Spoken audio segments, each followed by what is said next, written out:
Well, yeah, I think that's the question everyone is asking. But if we all know the Islamic State and their modus operandi, what happened recently in Mozambique fit squarely into that. So no other group can do what the Islamic State is doing. We all know they are famous for beheading.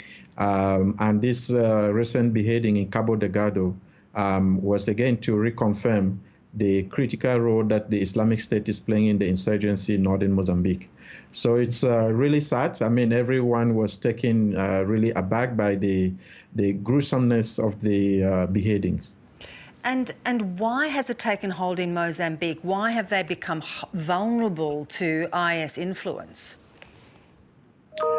Well, we know that the IS, since losing a stronghold in Syria and Iraq in 2018, have been looking for safe havens around the world.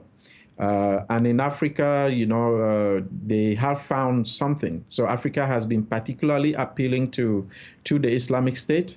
And Mozambique recently fell victim to the Islamic State because of the insurgency that erupted in Mozambique in 2017, in October 2017. So the Islamic State, which then was based in the Democratic Republic of the Congo, the so-called the Islamic State province for Central Africa, was able to cross over to Mozambique, where they have been committing atrocities alongside the local group called the Al-Sunnah group. And therefore the Islamic State is basically taking over that insurgency.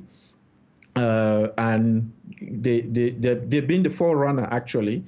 You've mentioned, or you've posed the question about why. I think that if you look at the conditions in Mozambique, the fact that, Cabo Delgado is a very poor region, it is actually the poorest region in Mozambique, that can be particularly appealing because recently locals have been expressing a lot of grievances for this poverty. Is there any connection to the recent attacks that we've seen in Europe? I don't think there is a connection because the ones in Mozambique could have happened in any case. But I think that because this is the first time we've seen such mass beheading, I think it was, for me, a statement by the Islamic State to announce that they are global, because what happened in Vienna, you've mentioned in other part of Europe, and then in Mozambique was really to confirm and to be consistent with what we were seeing in other parts of the world. So to that extent, I would say yes. But in terms of carrying out attacks in Mozambique, I think the Islamic State will have gone ahead to do this. But this beheading was really in the context of the global development. Yeah. So talking globally, though, is ISIS looking for a new base because they have lost that footing within the Middle East, or is that where they would want to return? Yes, it is true. The Islamic State is looking for a base, but I don't think that they want that base to be in Africa. Africa will remain an important region for them in terms of mobilizing resources and also controlling the insurgency in many of the parts in Africa. So, but I think that what the Islamic State will want to do is to return to Syria and Iraq. And we've seen development there that they really want to revive their presence in Syria and Iraq. And I think this will continue to happen. Africa will continue to be an important site in terms of having key provinces. We saw them in Libya. They were not able to sustain that in Libya. We've seen them in other parts of Africa, in the Sahel, where they've not been able to really have a stronghold. Mozambique perhaps is where they've had much more of a stronghold, but I don't think that they want to make Mozambique the caliphate of the sort that they had in Syria and Iraq. But of course, Africa will remain an important site for them for the generation of resources. And of course, the world is so distracted by COVID and other issues at the moment. How critical is it to focus attention on this? The UN has called for an investigation, but do you think much is going to come of it?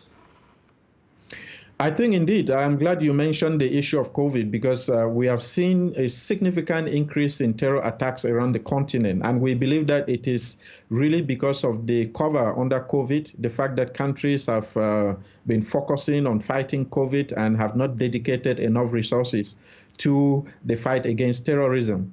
In Mozambique especially, we've seen a significant increase in the number of attacks. When we entered the year, I think less than 1,000 people had perished in the conflict. But now we are talking of over 2,000. So which means that even before the end of the year, we've already recorded the figures that took 2 years to achieve. So this year, really, we've seen around the continent, and particularly in Mozambique, a significant increase in terror attacks. Good to talk to you, Martin. Appreciate your time. Thank you. Thank you very much. It's a pleasure.